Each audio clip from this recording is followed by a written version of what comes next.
Sampurasun. Haturan pamiarsa wilujeng tepang dangu deui dina acara dongeng Sunda.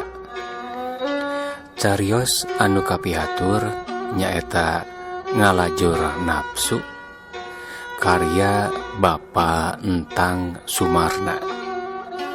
Simkuring Asep Hadian ngahaturkeun wilujeng ngadangukeun.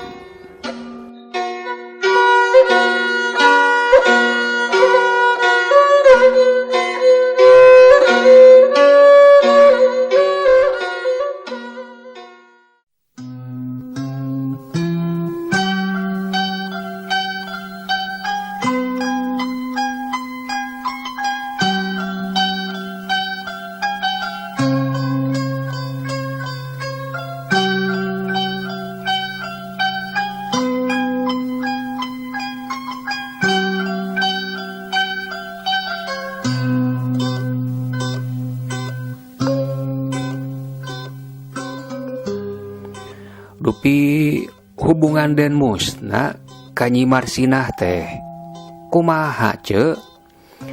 Abdi mah waktos ningal tadi kacidang ngajenghokna. Kapan cece ge uninga abdi tos nyanggem rehna aya pangharepan ka Nyi Marsinah teh. Oge kantos kapan ku abdi teh di ocal-ocal malah mah basa ti payun tepan ka Nyi Marsinah anjeunna oge parantos nampi. Nyi Rosni kacida ngahulengna, manehna mikir sakedeung mah can bisa ngawalon ka Radiman teh.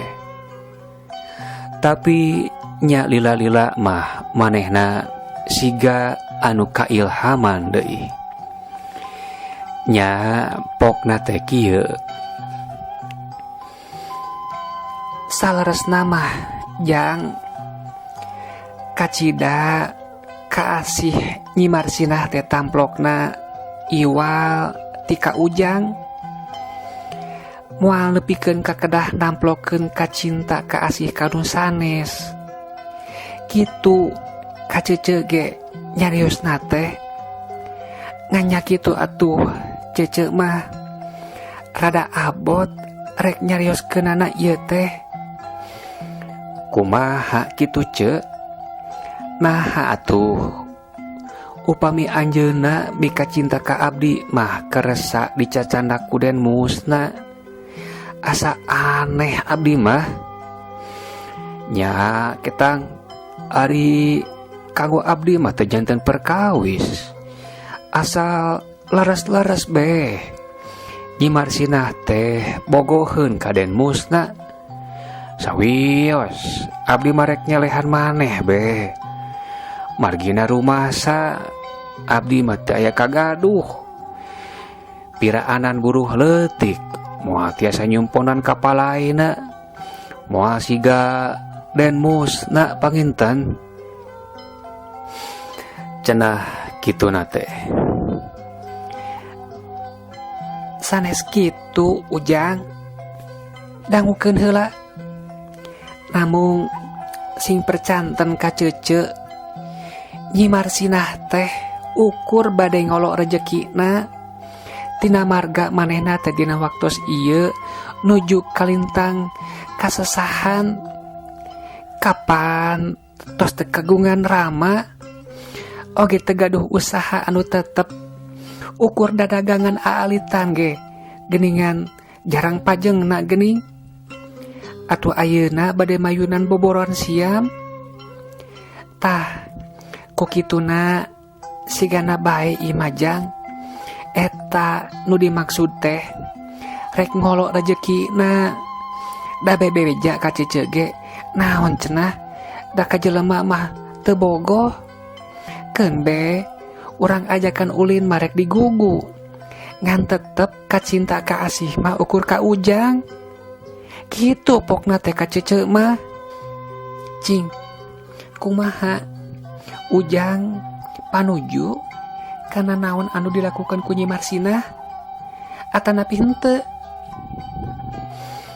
nya kekeh kanggo abdi mah moal nampi ce teu satuju margi sahenteu na dina diajak ka ditu ka dieu teh kapan pagiling gisik jeung paantel kulit lami-lami tina teu aya kacinta teh meureun jadi cinta taya duriat ge tadina mah meureun jadi bae bakal kairut sok komo bari jeung dibeli-beli bari jeung dimomol ku sagala rupi kahayangna dipanggaleukeun itu dipanggaleukeun ieu maklum itu mah seueur artos teh atuh ce sedangkan abdi mah atuh naon pangaboga tangtosna ge nya kawon nu mawi bade ngelehan maneh be abdi mah moal bade ngeukehan keun be Nyi Marsina masina ginding sina ngaraos olap ku rezeki ti Den Musna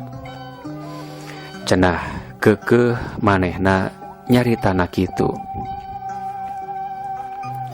sumuhun kitu eta ge Ujang samarukna teu aya maksadna nu langkung ti kitu nyaeta harta banda tangtos Nyi Marsina mah kataji ku harta bandana sanes ku jalmina namung ceuk rasa cece ulah waka eleh Ujang mah malih-malih antosan bae 2-3 dinten di dieu be nyumput di cece engke cece bakal maparenan hiji jalan nu bakal tiasa nyamian ka Nyi Marsina ceuk rasa cece kitu oge sawios ieu kapan Ujang sareng Nyi Marsina teh sanes nutus ngahiji rabi ieu namege kagungan pangharepan palai ngahiji rabi kitu ge teu acan tandes-tandes acan kapan Ujang kanu jadi sepuhna teu acan nyarios deui kapan saur Ujang ge nembe ngocal-ngocal nembe nyarios ka jinisna kitu ge teu acan aya walaran nu tandes sanes sumuhun nu mawi abdi bade ngelehan maneh ge ce da bade kumaha deui bade mantog ka Nyi Marsina da harita teu acan aya walaran nu tandas deui mung nya kitu name katinggalina bae meureun Nyi Marsina teh kersaeun ka abdi waktos ditaros teh kapan ungut nyebatkeun teh mangga diantos nya abdi teh tenang bae da saurna bade ngantos abdi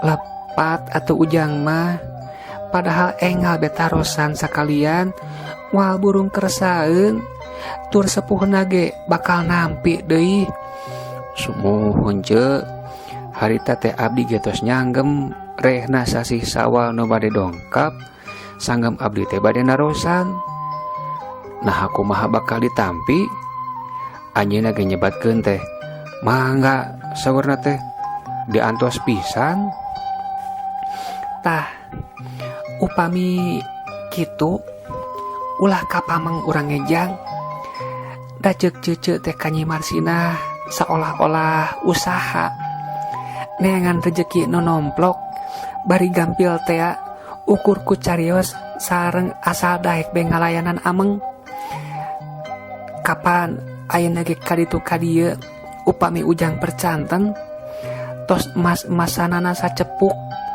langkung ti 50 gram mah tos kapamilik ku Nyi Marsina atuh salajengna anggean anu sararae artosna moal deui ageungna sigana masa sisiam ieu jadi beunghar Nyi Marsina teh dina lebaran Idul Fitri mah moal teu pangistimewana dina santen sekanten moal teu pangistimewana dina sanes kanten nage nya meureun pikeun di lembur ieu mah di lemburna Nyi Marsina deui upami Kang Ojang Radiman mah teu langkung malih upami teu kaabotan bade teu cios nage mika cinta atanapi mileuleheungkeun ka Nyi Marsina ngan kedah tiasa nganyanyahoanana kedah tiasa nyaurna beh ulah nyimar sina hungkul nu bakal jadi senang teh, bakal seueur artos bakal beunghar ngadadak.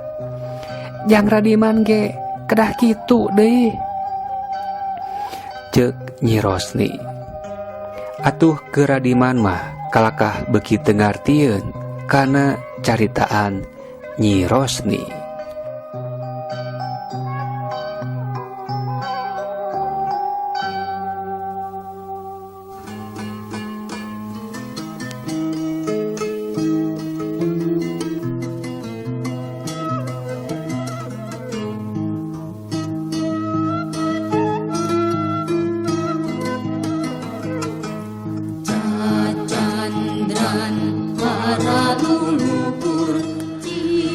Hanjaka pamiarsa, waktosna parantos teu nyekapan deui.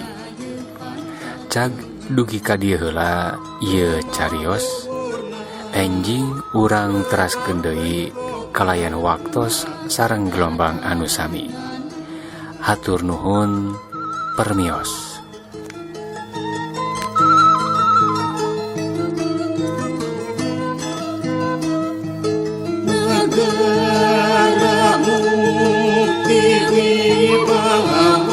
Terlambang macet terang kujang papasan